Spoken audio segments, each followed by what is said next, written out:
and I became the education director for a company in Australia called Elabachet. It's a French product, Elabachet, and I was with them for 12 years, and I was passionate about it, I loved it, but it didn't start that way.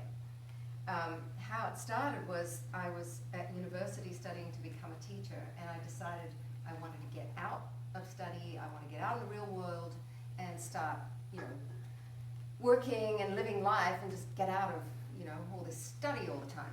And so my parents were overseas when I made the decision, and they were horrified that I decided to leave university. And I didn't know what to do, so I just decided, hi Sarah, come on in. So I just decided that I would become a makeup artist, because I was a little bit artistic. And I started looking at courses, and they were all 4-year-long courses. And I'm like, I don't want to get out of one 4-year course and get into another 4-year course.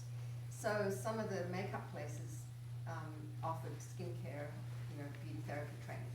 And I thought, well, they're only a 3-month course, maybe I'll do that. And somebody said to me, don't go to that one, you need to go to Alabash, they called it, not Elabachet, Alabash, okay. So I checked it out, and at the time, I had skin problems. I had acne, I had a lot of redness, and I didn't just have acne in my T-zone, I had it all along my jaw, on my neck, and down my back, and that's more hormonally related.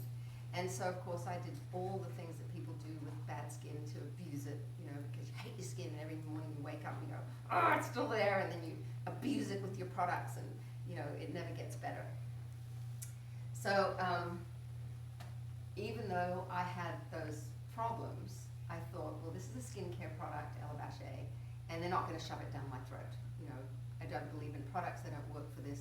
I'm just doing this for a job so I can start working and then do what I want to. Well, in 6 weeks, my skin was clear.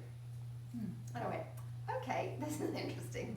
So I got really passionate about the product, and I became an expert, especially in treating acne.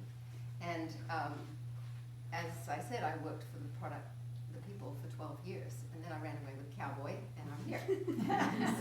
But what would happen to me a couple of times, like one time I was in Europe, because I would go there regularly because it was a French product. So I would go and do training with them, and sometimes I even did the training. And one time my luggage was stolen in Nice, so I had to go shopping in Nice, damn it.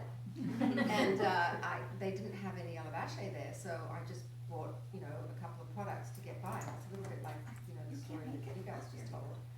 Like within 3 days, my face was screaming. It's like, this just feels wrong, and, I tried to make good decisions even with what I knew, but the difference was unbelievable. So, of course, as soon as I got back on Bachet, everything was great. So then, for years, I would have the product sent to me, because you can't buy it in America. And so, they would just send me products over to America, and people would always ask me what I use on my skin. And I'd say Elabachet, but you can't buy it here. And they were like, well, great, thanks a lot. What else would you recommend? It's like, oh, I don't like to recommend anything that I don't use, that I can't, unequivocally say I believe in this and it works or whatever. It's like, you're on your own. If I don't believe in it, I'm not going to recommend it. Anyway, so this started to happen more and more, and it almost became a little bit frustrating for me. And I was given a gift certificate in Pagosa Springs, Colorado, where I live in the summer, to go to a beautician there, and she produced her own products, and it was all vegan and organic. And I went, well, it's been a long time since I had a facial, and we're the worst. Like, for a professional to lay on the table and have their skin done, you're very critical. And usually, if ever I did this, I'd keep my mouth shut, about my background. And so I was asking all these questions, and finally she said, do you have a background in skincare? Because you know a bit too much. And we got quite friendly, and she said, here, just try these things, take them home. And I really liked her approach to it. And so I didn't use it for a while, and then I got low on my Elabachet, and I thought, oh, I'll just try it. And I was actually quite impressed. It's like, that's the nicest thing I've used since Elabachet. So if ever I'm in a fix, at least I know something to fall back on.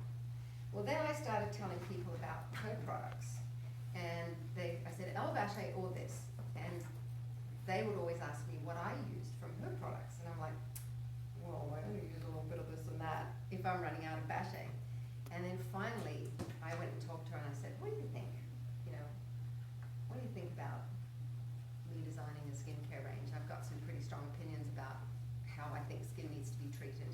I know I can't make Elabashe, but I know that with you, we could probably make something that's pretty good. So a little over 2 years ago, we started playing with it and formulas, and I was researching ingredients, and I knew the kinds of things I wanted the product to be able to do. And I also wanted to make it really simple, because basically I'm lazy about my skincare. Like, I have friends who are meticulous, and they have like 1,000 products, and they use all these things and do all these, you know, and I don't do that. I'm out in the sun, I'm riding, you know, it's gotta be quick, I don't have the time to do all of this stuff. So we put a little range together, and I started using it. Like, I quit my Bachet and I went 100% on this. This is 2 years ago. And first week it was good, second week was good, if not even a little better. A month, 6 months go by, and I go, I'm not even missing my Elabashe product, I really like it. So then I started experimenting on my sister and my friends, you know, and they were like, we really love this, can we get it? I was like, not yet, but it just started to build. And so then Queen Bee, who's my partner in this, she's like the person who helped formulate my ideas, is all natural, or organic, vegan, you know, that's her commitment to how she makes products. And so she put that same effort into making this range for me.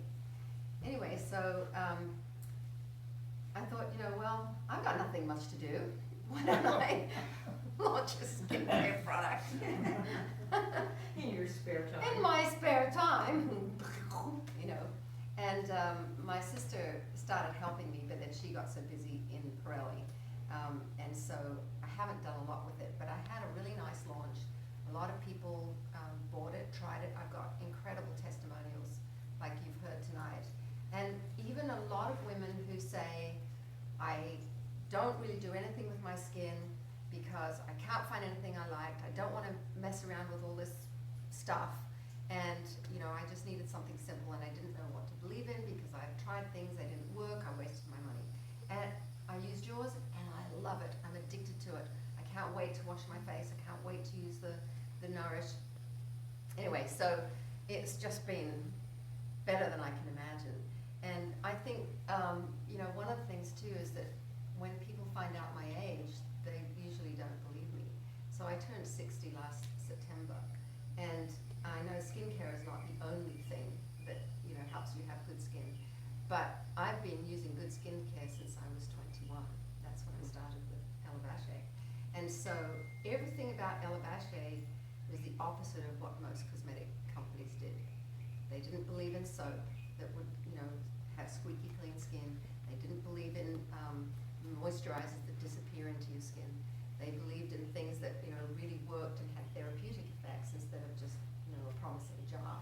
And so that's the philosophy that I was groomed with, and that's what I wanted to put in mine too.